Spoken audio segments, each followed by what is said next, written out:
తెలంగాణలో phone tapping case మరోసారి విచారణకు శ్రావణ్ రావు.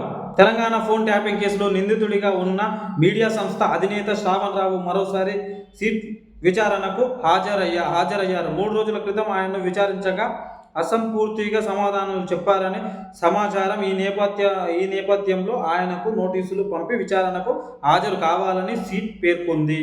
ఈ కేసులో అరెస్టు అయిన శ్రావణ్ ప్రణీత్ రావుతో కలిపి ఆయనను విచారించినట్లు తెలుస్తుంది. ఫోన్ ట్యాపింగ్ అయితే ఏదైతే అయిందో, ఫోన్ ట్యాపింగ్లు ఏమేమి జరుగుతున్నాయి అనేది, కొన్ని కుంభకోణాలు ఏవైతే ఉన్నాయో వాళ్ళు తీసుకోనికి పోలీసులు నోటీసులు సీట్కి రావాలని చెప్పేసి శ్రావణ్ రావుని వెలుగ్గా, అందులో కూడా దొరికినోడు ప్రణీత్ రావు అనేటోడు ఉన్నాడు కదా, వాళ్ళిద్దరిని తీసుకుపోయి కూర్చోబెట్టి 4 దాన్ని చెప్పిస్తే ఇవన్నీ బయటకు వస్తాయి. ఈయన ఎవరంటే మన మీడియా సంస్థ అధినేత, మీడియా సంస్థ అధినేత అన్నట్టు. ఈయన లాస్ట్ ఈయన లెక్క ఎంతవరకు వస్తుంది అనేది మనం జర్ర వేచి చూస్తే ఈ 2-3 రోజుల్లో మళ్ళీ బయటపడుతుంది, మనకి తాట తీస్తారు.